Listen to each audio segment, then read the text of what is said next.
The first week of work is in the books as the Steelers return to Saint Vincent College in Latrobe for training camp for the first time in 3 years. We have the latest on a relatively young team with many storylines to follow as Mike Tomlin prepares his team for what should be a very interesting 2022 campaign. You are watching Steelers Training Camp All Access right here on KDKA TV.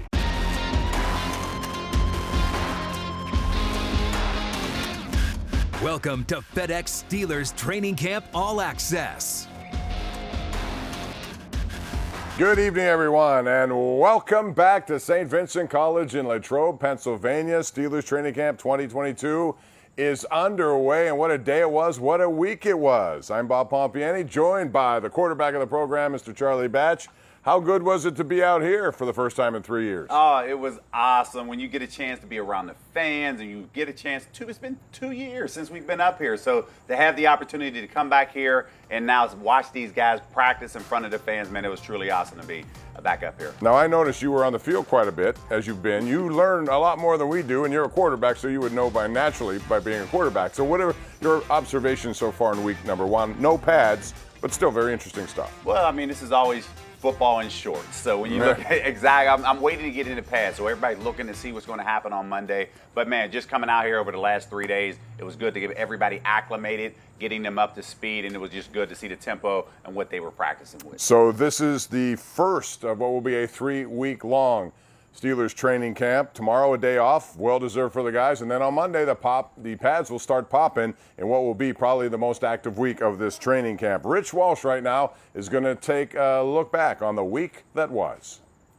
Bob, the first week of training camp is in the books. 5 days down, 19 more to go. Steelers training camp wraps up on August 18th. As for the first week, nothing really surprising. Things are pretty much the same since minicamp last month. And it all started Tuesday with move-in day. The players were glad to get back to Latrobe and get the season underway. And it's a first camp here for the majority of this team. It's bringing me back to Penn State days. It's cool though. I mean, I like how being around the team all the time and just kind of building that relationship off the field. I think it'll be good for the team. Practices started Wednesday. The quarterback battle was the most compelling battle. Mitch Trubisky seems to have a leg up in the competition. I feel very comfortable. I feel like I got a very good grasp of the offense and what Coach wants us to do. So I think the first couple weeks of training camp, we're just trying to establish our identity and then see what we're good at. And my job is just to get the playmakers the ball. But Trubisky hasn't been able to throw much to Deontay Johnson. He's here, but he isn't doing much because he wants a new deal with the team. I mean, I want to be here. I want to be here long term, That's up to them. So I'm just going to keep doing what I'm doing. Thursday, the rains came, but it didn't keep the team off the fields, and it didn't keep Kevin Dotson and Kendrick Green from trying to win the left guard job. People mover, right? Yeah. That's I want to get back to that was my nickname type thing. I want to get back to that. And on Friday, Chase Claypool left with a shoulder injury, and the practice ended with a skirmish. Mike Tomlin didn't think either was a big deal. From time to time, it happens. None of us like it. But it's a teach opportunity. And so that will be my response anytime you guys ask me about a skirmish. So the first week is in the books, and now the players are looking forward to putting on the pads next week. I'm ready for it. I think we're all ready for it. I think yesterday, some guys were, we were getting after it. So I think everyone's ready to put the pads on. It's going to be an awesome day on Monday. I can't wait. And the Steelers get the day off tomorrow. They're back to work here on Monday, 1:55, and it's open to the fans. Back to you, Bob. All right, Rich, thanks very much. Big week ahead coming up. As I said, pads will come on, but one of the big questions lingering will be Deontay Johnson. You heard Rich talk about that, Charlie, and that's been a lot of the focus point. Like T.J. Watt and Minkah Fitzpatrick having a, quote, hold in. Is it a distraction now? Could it become one? Well, it's not a distraction now, and I think when you look at what's going on, everybody understands the business side. Players are rooting for him to get paid because they understand he put the work in to do so. The question for me, the longer this lingers on, how is his rapport going to happen with Mitch Trubisky if he becomes the starting quarterback to open the Week 1 season? So I think this is going to be interesting to see how this all plays out. But one thing about Deontay Johnson, he's in phenomenal shape. He's been in this offense before, and I expect him to be ready to rock and roll. Yeah, the business of wide receiving market has gone up. We saw DK Metcalf get signed this week to $24 million a year, so it's going to be very interesting to watch this develop as this camp goes on. But Deontay Johnson's made it clear he wants to be here. Meanwhile, fans are here in big numbers, especially today. I mean, these hillsides were just absolutely covered with people from all over. We saw people from Texas, Wyoming, And I tell you, Ross Guidotti was right in the middle of it. All right, thanks a lot, Bob. After 2 years of no training camp here in Latrobe, Steelers Nation returned en masse, some of them dressing for the occasion, all hoping for yet another Lombardi trophy when it's all said and done. They came from near and far, leaving at all hours of the day and night destination, Saint Vincent College Steelers Training Camp 2022. Yesterday afternoon, about 12 o'clock, Old Bridge, New Jersey. We came from Norfolk Sales, and I got here about 7:30. I woke up at 5. Ken Mullen holding the distinction of being the first in line for training camp public parking. This is my 8th or 9th time being up here. For others, however, this visit was their initial camp experience, and they dressed the part. Ladies, do you know eye black is in this year? But as always, the key is how to accessorize. This is TJ, or Najee Harris. We're hoping to meet Najee and TJ. I got my daughter's earrings on, their terrible towel. I got all my black and gold jewelry, so I'm ready. While the Steelers worked out, some of their fans tried their hand at making that big pass or maybe making that clutch catch across the middle into heavy coverage. Others just wanted to get something signed by their favorite Steeler. I would like to see Minkah Fitzpatrick. TJ, Cam, Kenny, Deontay, all of them. Yeah, I guess they didn't get the memo. With Roethlisberger, now a former Steeler, there are many questions about how the team will hold up when the cleats dig into the turf and every play counts. They got some young talent that came in this year, some help at linebacker. They paid a couple guys that needed paid, and I think they're going to have a great season. There's no question. We have a superstar defense. How can you not like this defense? Now, if you missed any practices this week, got some good news for you. There are still at least 14 more practices open to the public here at St. Vincent. We have more information on that on KDKA.com. Ross Guidotti, KDKA News. All right, Ross, thanks very much. And here you go next week. If you're planning to come, you got Monday, Tuesday, Wednesday, Thursday, all 1:55 training camp times. And then, of course, the Friday Night Lights at Latrobe Memorial Stadium. That's going to be very well attended. 7 o'clock for that one on August the 5th. And then they'll wrap it up Saturday at 1:55 right here at Saint Vincent College. And, Charlie, you've been down there many times before. 3 weeks of this can get monotonous at times. What energy does the fans, they bring to the practice, and does it really kind of get you excited for practice? Oh, you definitely feed off them. There's no question about it. And I think when you walk out on that field and you see how many fans are lined up around it, you want to make sure you leave a lasting impression for some of these fans, because this may be the only opportunity that they get to see you before you start playing in the preseason game. And you want to make sure that they walk out here and say, that guy can play. And if you can do that, man, these guys start to become fans of yours and looking forward to see what you can contribute during the season. And it certainly helps to have a beautiful day like we saw today. Yes, this was does. outstanding. All right, when we come back, it is the big question everyone's asking. Who's going to be the quarterback? We're going to take an in-depth look at the quarterback right now and who it's going to be, who it might be. We got the depth chart next right here as we continue with Steelers All Access Training Camp 2022. Welcome back to FedEx Steelers Training Camp All Access. Welcome back as we continue right here at Saint Vincent College. Your home away from home if you're a Steeler fan and a Pittsburgh Steeler. And everyone wants to know about the quarterback. Ben Roethlisberger's Hall of Fame career is now over. And the new chain of command here begins with Mitch Trubisky, who's brought in as a free agent. Mason Rudolph is still here. He's number 2 right now. Kenny Pickett, the number 1 pick, 20th overall, is 3rd. And then Chris Oladokun, who is a 7th round selection. So, Charlie, how do you break this down? A lot of people think, well, Mitch Trubisky is here, but Kenny Pickett was the number 1 pick. Yet Trubisky's getting most of the reps, and he's expected to be the pole setter in this competition. Right, and everybody knows Kenny Pickett is going to be here. But right now, it's a two-man show at this point. Mitch Trubisky, at this point, has taken all the first-team reps. But one thing about it, Mason Rudolph is saying, look here, I'm not going anywhere. And he's putting on a strong performance to say he belongs. So all he's asking for is an opportunity to run with the number 1 offense. That has yet to happen, but we'll see how it all plays out as the training camp continues. Is it safe to say that it's Trubisky's job to lose? And if he does lose it, does Pickett have a chance right now? Yeah, I don't think based off what I saw so far, I don't think Pickett has a chance to now go from 3 to 1. I think ultimately it is Mr. Trubisky's job to lose, but Mason is just sitting back. He's sitting there waiting for his opportunity. So, yeah, to be fair, long way of saying, yes, Mr. Trubisky's job to lose. Yes, and we expect him to be the starting quarterback for the preseason opener on August the 13th Seattle comes to town. In the meantime, we're going to get reaction from Steelers Post-Gazette beat writer Gerry Dulac, who's hanging out right now with Rich Walsh. All right, thanks a lot, Bob. I'm here with our Steelers insider, Gerry Dulac. And Gerry, obviously one of the most compelling and intriguing storylines here at camp is the quarterback situation. But it seems like, even though Mike Tomlin said there would be an open competition, it doesn't really seem like there is right now. Yeah, even when he talked about that on draft day, I didn't believe that was going to be the case, Rich. I don't think there's any question. We saw it in the spring, we saw it in minicamp, we saw it on the first day, and we've seen it through 3 days here. That Mitch Trubisky takes all the snaps with the first-team offense, and I think that's the way it's going to be. Kenny Pickett, the number 3 guy, their first-round draft pick, and it seems like everyone out here wants to know when Kenny Pickett is going to be the guy. Is it going to be this year, next year, or even the year after? How's he doing at camp so far? Rich, it's actually been kind of a rough go for him. I mean, he hasn't looked very good, but nobody should read anything into that. The Steelers certainly aren't. Let's be fair. Kenny Pickett is playing with the third-team and fourth-team guys.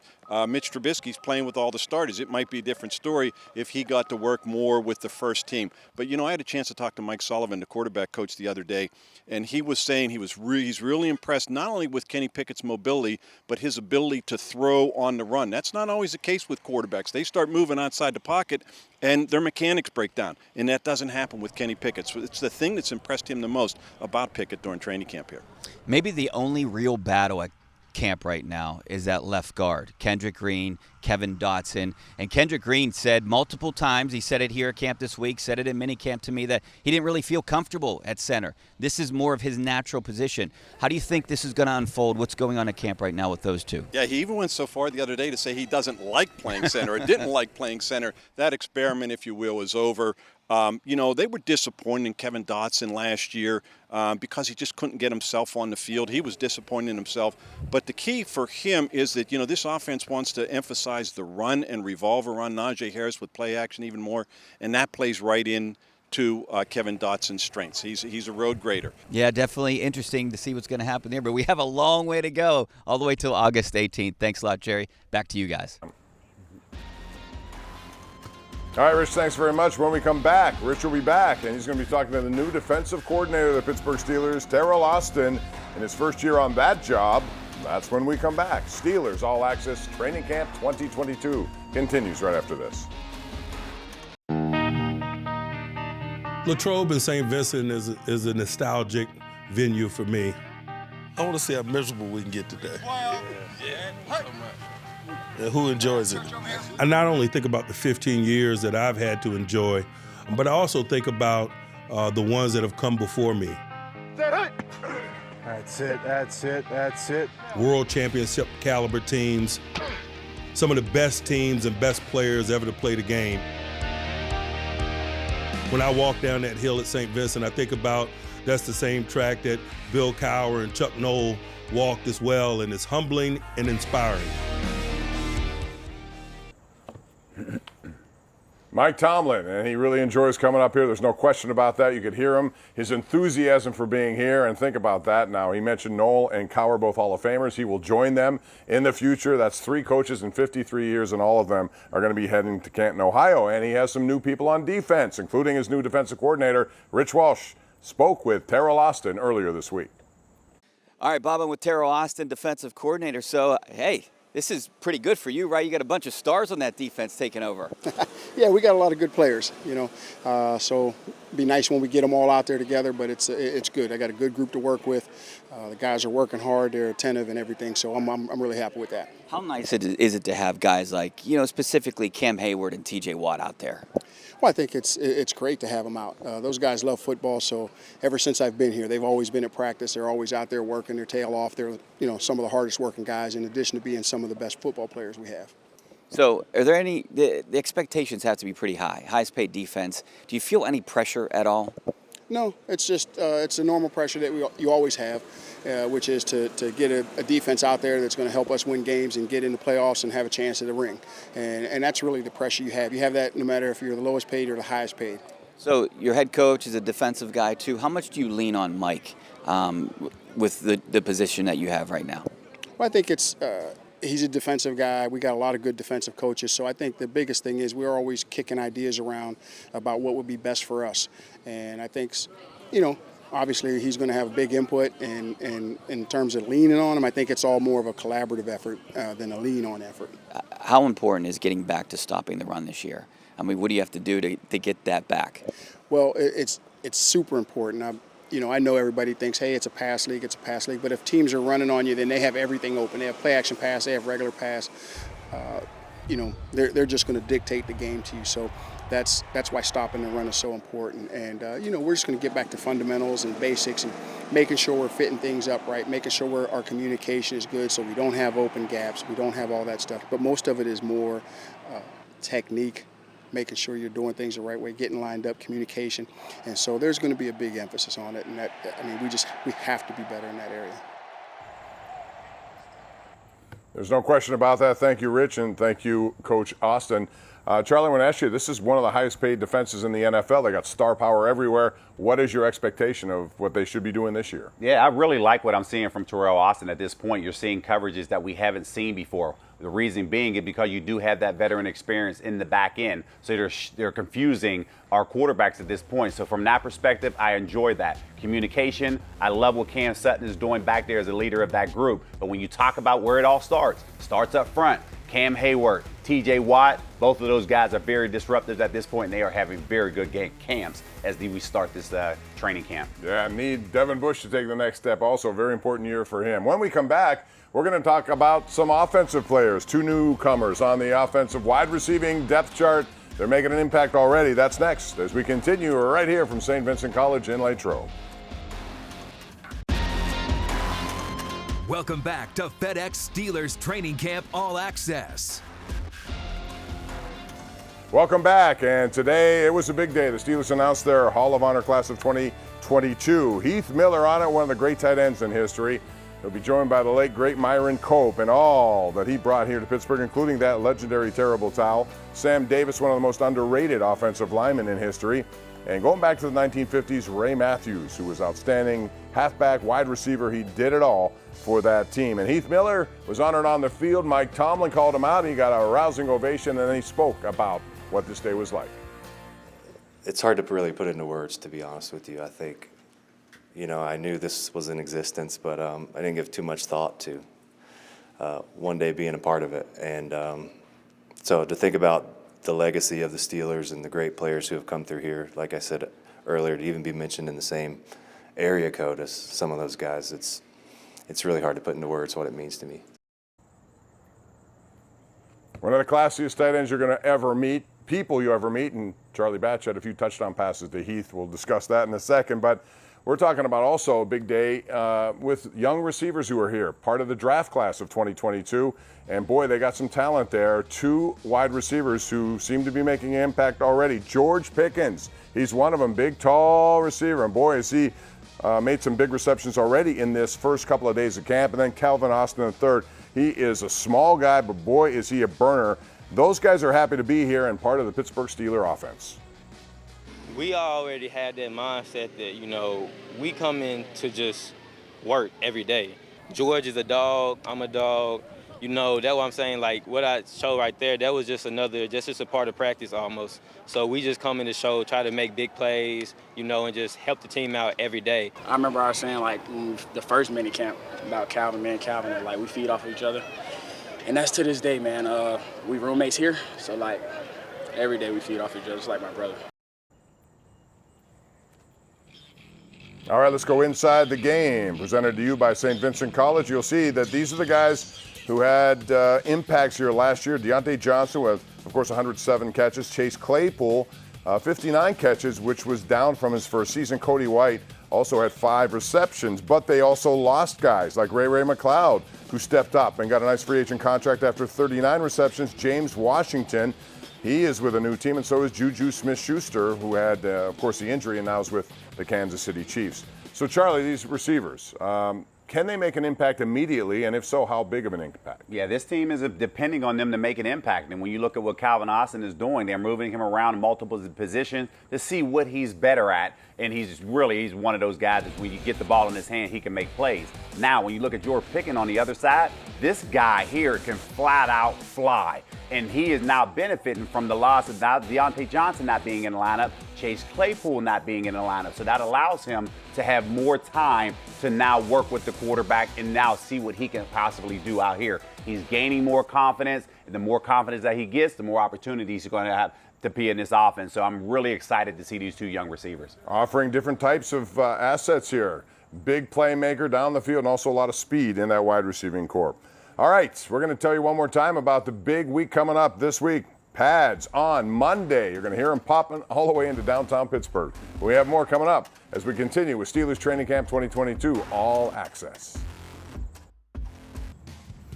All right, welcome back. Mark your calendars for this Friday night. Those of you coming out here to Latrobe, it's going to be a great night at Latrobe Memorial High School Stadium. Friday Night Lights. Does it get any better than that, Charlie Batch? You've been there. You've done that. What's it like? Man, you start getting on the bus, heading over to the high school. You see all of those fans, and of course, you're playing under the lights. So it takes these guys back to their high school days. So I'm looking forward to seeing those younger guys get excited and see what they do in front of 10,000 fans. It's going to be electric.